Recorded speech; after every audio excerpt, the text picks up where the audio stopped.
Aku berdiri di pinggir jalan, mengamati motor yang melaju pelan di sisi jalan. 3 orang, pas sekali batinku. Motor itu ditumpangi oleh sepasang suami istri dan anaknya. Ada sebuah bus melaju dengan kecepatan sedang di belakangnya. Ini kesempatan emas. Bergegas aku merapal mantra sembari menatap ban motor. Dalam sekejap, ban motor itu bergoyang-goyang hingga membuat sang pengemudi panik. Bruk! Motor terjatuh ke kanan, diiringi suara jeritan sang istri. Kini mataku fokus pada bus belakangnya. Ku minta salah satu kuntilanak merah untuk menutupi mata supir itu. Awas! Teriak orang-orang di pinggir jalan. Ah! Ban bus itu melindas tubuh ketiganya. Mereka mati seketika. Aku tersenyum kecil seraya membalikan badan. 3 nyawa. Sesuai permintaan ayah, batinku. Kemudian melangkah dengan santai masuk ke area rumah sakit. Ayah sudah menungguku di lobi dengan senyuman mengembang. Makasih El, ucapnya lalu menepuk pundakku. Kenapa nggak ayah sendiri aja sih? Protesku kesal karena harus menunggu hampir setengah jam di depan rumah sakit dengan cuaca Jakarta super panas. Ayah lagi sibuk El, banyak pasien, balasnya. Udah tahu di luar lagi panas-panasnya. Maaf El, ayah mencubit pipiku.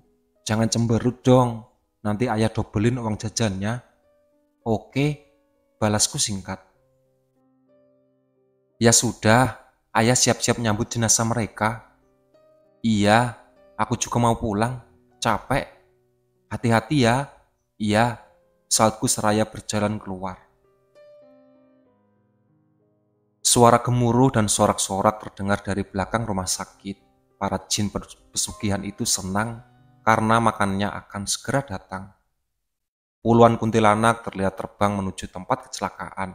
Sementara itu, seorang kakek berbadan pendek dengan kepala besar datang menghampiriku. Namanya Ki Kendil, pemimpin jin pesugihan. Tuk tuk tuk, ia mengetukkan tongkat kaunnya ke lantai. Makasih El, ucapannya lalu berdiri di depan pintu rumah sakit. Aku hanya membalasnya dengan anggukan, kemudian berlalu menuju parkiran. Rumah sakit ini memang dibangun di atas tanah terkutuk, tanah yang haus darah. Setiap bulannya sekali, Ki Kendil meminta nyawa. Biasanya ia hanya meminta 1 nyawa. Entah kenapa bulan ini ia meminta 3 nyawa sekaligus. Sungguh merepotkan. Aku terdiam sebentar di mobil, sembari mendinginkan tubuh ini. Kuputar lagu rock kesukaan, tatapan ini mengarah ke depan, melihat kantong mayat yang digotong oleh seorang satpam dan polisi. Di atas kantong mayat itu ada seorang anak kecil yang sedang menangis, sembari memegang kepalanya yang hancur. Tak lama kemudian Ki Kendil muncul di dekat anak itu. Ia mengikat leher anak itu hingga menjerit kesakitan. Kemudian anak itu dibawa ke belakang rumah sakit, tempat penampungan tumbal.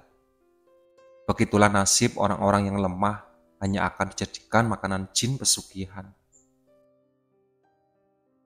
Setelah suhu di dalam mobil sudah dingin, aku pun pulang ke rumah.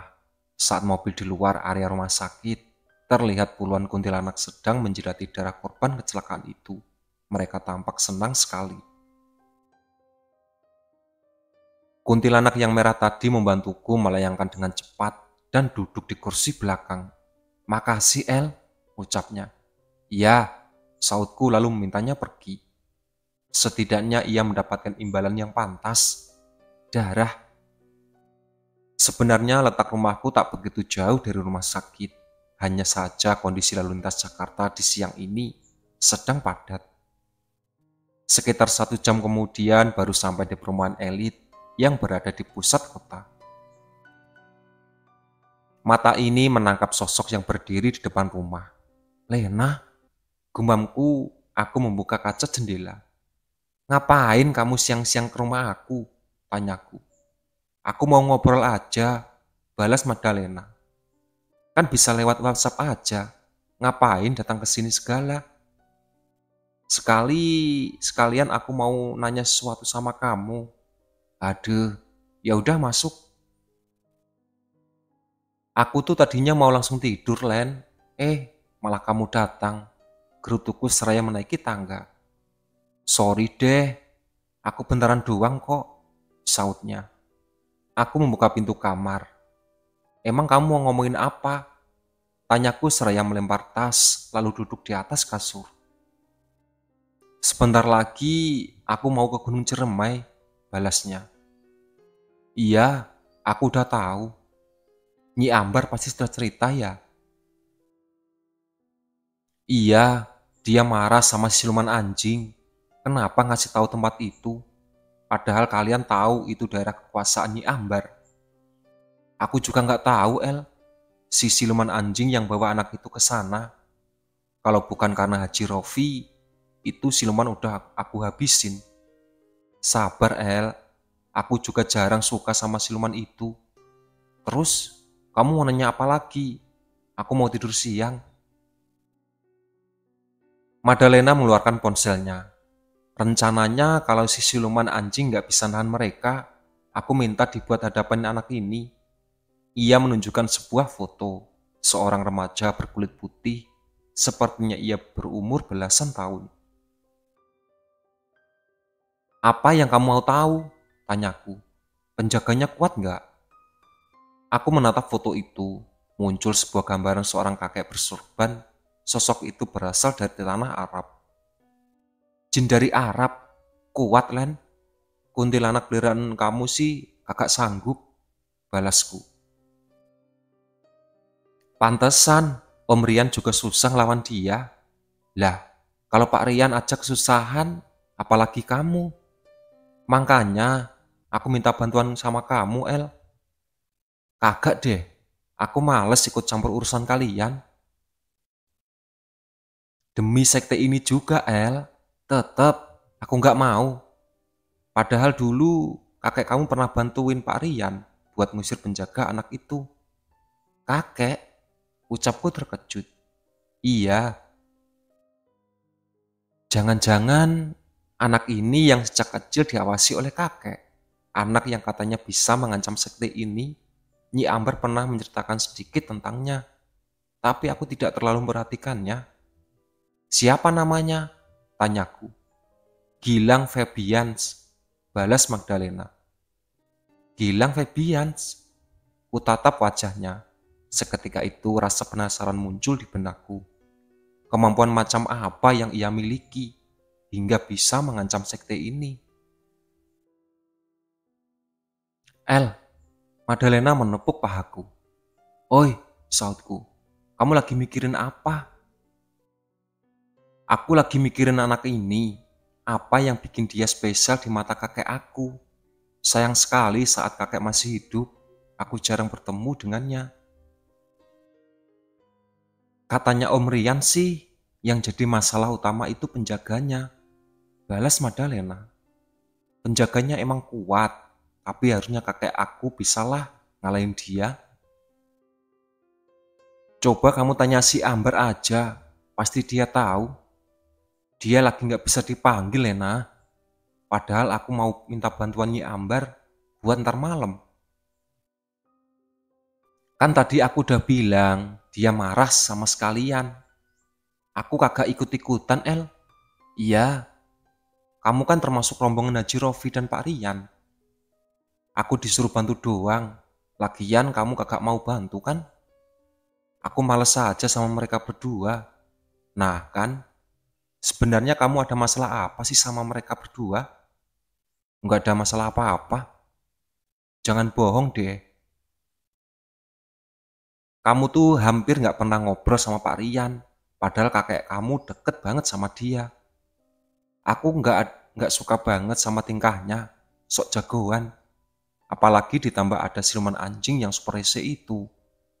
Oke, aku ngerti. Kalau sama Pak Haji Rofi, dia terlalu terang-terangan nyari tumbalnya. Apalagi kasus kecelakaan kemarin. sampai masuk ke berita nasional seminggu lebih. Kalau begitu, terus lama-lama site ini bisa ketahuan. Iya juga sih, niat dia mau ngabisin si Gilang, malah bikin masalah tambah runyam. Makanya, sebelum terlambat kita harus beresin ini cepet-cepet, terutama si Gilang ini. Dia yang masih jadi ancaman terbesar. Kalian aja yang beresin, aku kagak ikut-ikutan. Ya udah, aku nggak maksa. Kamu mau tidur? Iya, aku capek banget. Oke, aku balik dulu. Doain ya, semoga rencana ntar malam berjalan lancar. Iya. Madalena berjalan keluar kamar, sementara aku memusatkan pikiran, memanggil Nyi Ambar. Ia tidak datang juga. Lelah. Akhirnya aku berbaring seraya menutup mata. Tak lama kemudian, tertidur. Aku bermimpi berada di sebuah kota kosong yang dengan gedung-gedung tinggi yang sebagian besar sudah hancur. Tak ada seorang pun yang terlihat. Tak ada pula kendaraan yang lewat, hanya ada kerangka mobil yang hangus dibakar. Aku mendengar suara hewan mengeram. Tak berselang lama, muncul seekor anjing hitam dari dalam gedung. Ternyata anjing itu membawa kawanannya, jumlahnya mungkin sampai puluhan. Kawanan anjing itu menggonggong padaku, beberapa detik kemudian berlari ke arahku. Ku coba melumpuhkan mereka dengan rapalan mantra, tapi tak bisa. Sontak aku berlari dari kejaran kawanan anjing itu. Aku berlari melewati ganggang sempit di antara puluhan warga yang hangus terbakar. Sementara kawanan anjing itu terus mengejar tanpa lelah. Celaka, ada tembok yang menghalangi jalan. Ku coba melewatinya, tapi tangan ini tak sampai di ujung tembok. Sementara itu kawanan anjing sudah sangat dekat. Kawanan anjing itu berhenti bergerak, menatapku dengan sorot mata merah sambil menyala. Tak lama kemudian muncul seorang Pak Haji Rofi. Mau kemana kamu, El? Kamu gak akan bisa lari, ucapnya. Ia bersiul sembari membalikan badan. Bunuh dia! Perintahnya diikuti suara gonggongan kawanan anjing. Kurai bongkahan kayu yang sudah menghitam, kemudian memukul anjing itu yang mendekat. Ah! Salah satunya berhasil meraih kakiku. Ku injak lehernya hingga anjing itu mendengging kesakitan. Ternyata itu membuat yang lain marah. Kawanan anjing itu semakin brutal menyerangku. Pegang tangan aku! Terdengar suara di belakangku. Aku menoleh dan mengadah. Ada seorang laki-laki yang sedang mengulurkan tangannya. Wajahnya mirip sekali dengan Gilang. Pegang tangan aku! Pintanya sekali lagi. Aku melompat setinggi mungkin, lalu meraih tangannya. Ia menarik tubuhku dan kedua tangannya hingga aku berhasil melewati tembok besar itu.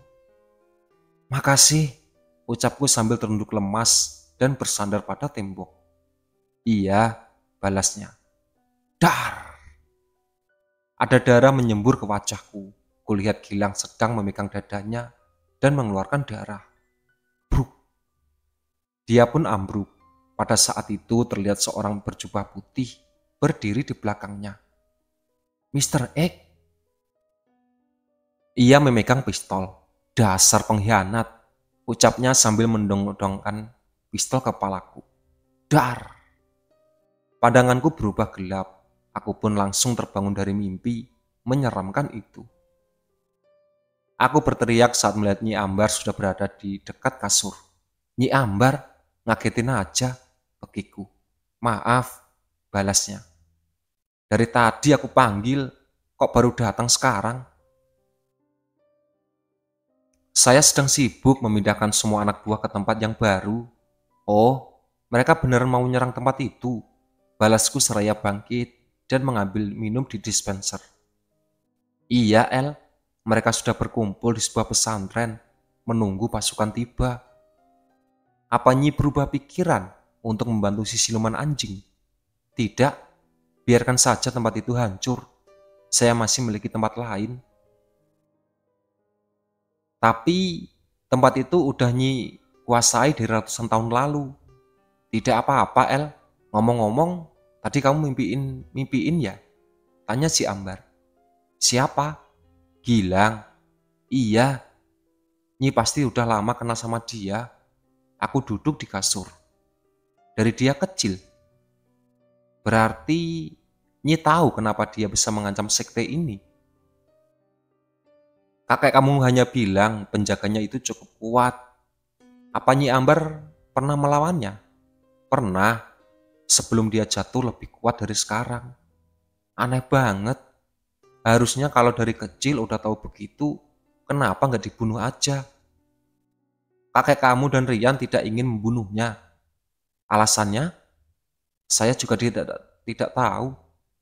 Apa ayah juga tahu tentang dia? Seharusnya dia tahu.